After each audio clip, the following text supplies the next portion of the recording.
तकमील को पहुंचे हैं। तो मेरे अजीज दोस्तों और बुजुर्गों, मेरी आपसे गुजारिश है कि आप 11 तारीख के दिन अपने वोट का नुकसान मत करिए। आज लोग असलियत का शिकार हमको करना चाह रहे हैं। हमको इत्तेहाद की ताकत और कुव्वत पर यहाँ पर मजलिस इत्तेहादुल मुस्लिमीन के कामयाब और कामरान करना है। मजलिस इत्तेहाद की हामी रही, मजलिस का पैगाम शुरू से इत्तेहाद का रहा।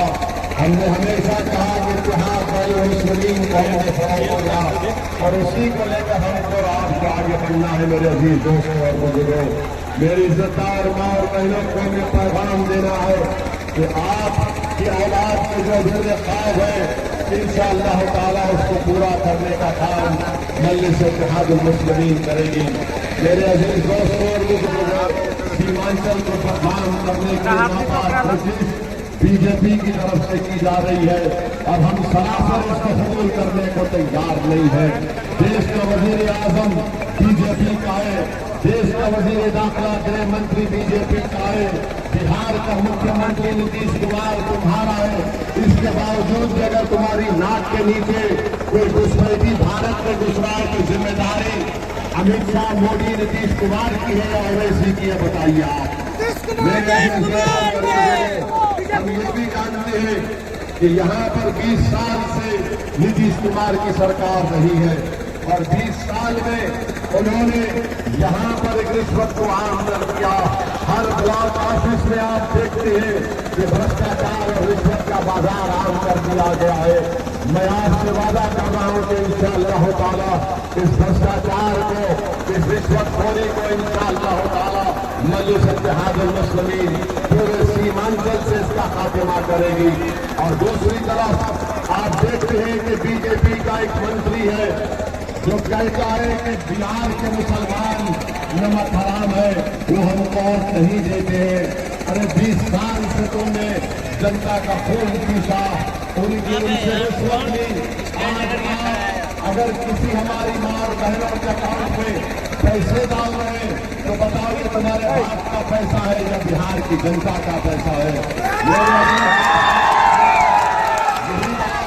बताने के लिए हम आपके दरमियान में आए हैं कि आज आपको सीमांचल की लड़ाई कैमरा नीचे कीजिए, इसको बोलिएगा पूरा उठा लेते आप पीछे का क्या देखें, आपका सर देखेगा पीछे का। गठबंधन आप बताइए 17-14% यादव है और तेजस्वी यादव ने 36% यादवों को अपनी पार्टी का उम्मीदवार बनाया है। जो बराबरी 3.5% बिहार में है उसका अध्यक्ष कहता है कि अब की बार उप मुख्यमंत्री हमारा होगा, डिप्टी चीफ मिनिस्टर हमारा होगा। तो मैं आपसे पूछना चाहता हूँ 17% जिसकी आबादी है वो क्या करेंगे? मैं आपको बता रहा हूँ कि मजलिस इत्तेहादुल मुस्लिमीन ने फैसला ये किया कि इंशाअल्लाह ताला अब की बार सीमांचल का बेटा बिहार का मुख्यमंत्री है। 3.5% के लोग ये कहते हैं कि उप मुख्यमंत्री उनका होगा तो 17% का कोई मुख्यमंत्री नहीं हो सकता है। ये हो सकता है मेरे भाई, बशर्ते कि हम अपने इत्तेहाद को मजबूत करें और अपने वोटों को मुंतशिर होने से बचाइए। 30 साल आपने मस्तान साहब को यहाँ पर मौका दिया, बताइए 30 साल में उन्होंने क्या किया? वो बोलते हैं कि मैं यहाँ के घर का बेटा हूँ। अरे घर का बेटा निकम्मा है जो 30 साल में कुछ काम नहीं करेगा। ईमान असल आपका बेटा है जिसने 5 साल में 800 करोड़ के काम करवाए हैं।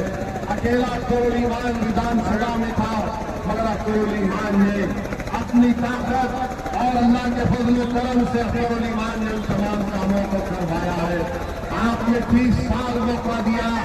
जनाब मस्तान साहब को मैं आपसे अपील कर रहा हूँ कि ईमान को आप कामयाब करेंगे तो याद रखिए इसने बीजेपी की शिकस्त होगी।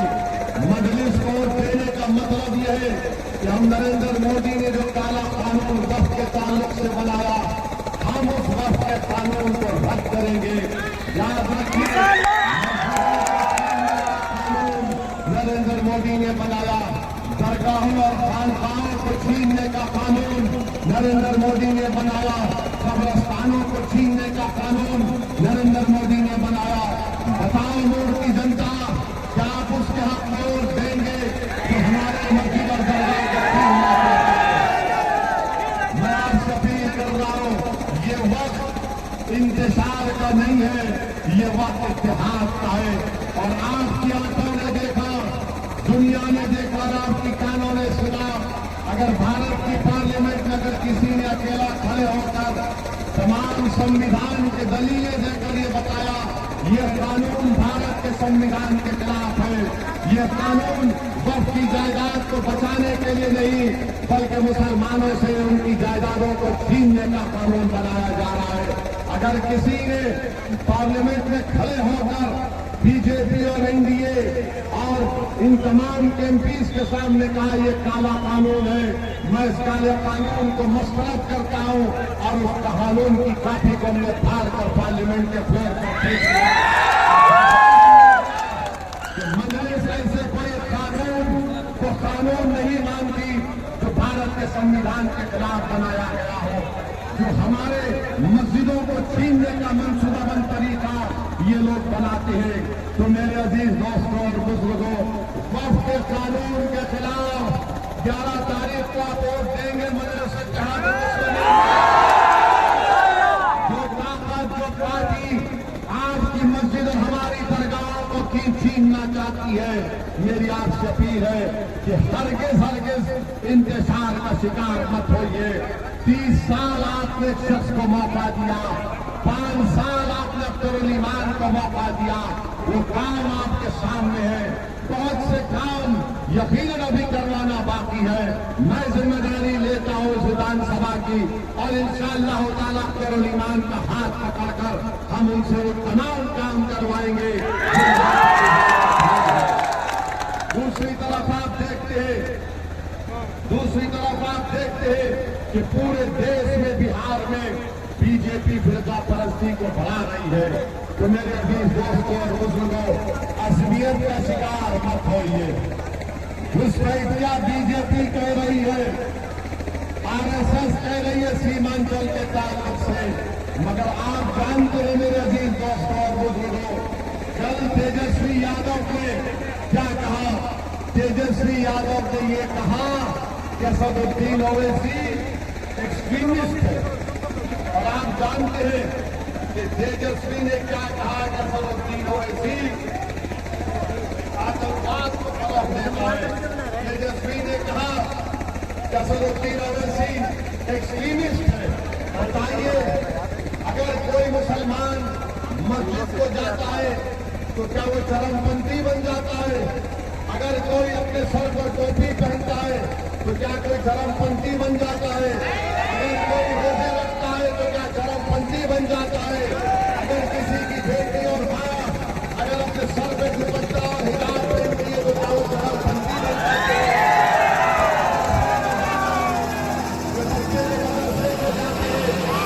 चरमपंथी बन जाते हैं। बताइए, ये पैगाम तेजस्वी यादव ने दिया है। एक तरफ मोदी कहता है सीमांचल में घुसपैठी का नाम देकर सीमांचल के अल्पसंख्यक समाज को बदनाम कर दिया जाता है, दूसरी तरफ गठबंधन का तेजस्वी कहता है कि ओवैसी चरमपंथी है। अरे मुझे चरमपंथी इसलिए कहते हो कि मेरे चेहरे पे दाढ़ी है अल्हम्दुलिल्लाह, मेरे सर पर टोपी अल्हम्दुलिल्लाह, इसीलिए कहता है कि चरमपंथी है, आतंकवाद है, आतंकवादी है। मेरे अजीज दोस्तों और बुजुर्गों, आपको पैगाम देना है इन दोनों ताकतों को, इन दोनों पार्टियों को जो घुसपैठी कहती है, नमक हराम कहती है और एक चरमपंथी कहता है। और सुन लो तेजस्वी, सुन लो मुस्कान साहब, इंशाअल्लाह ताला जो लोग चरमपंथी हमको कहती है, यहाँ की जनता उसका जवाब 11 तारीख को देगी पतंग छाप पर। अगर हम चरमपंथी हैं तो बताओ फिर तुम क्या हो?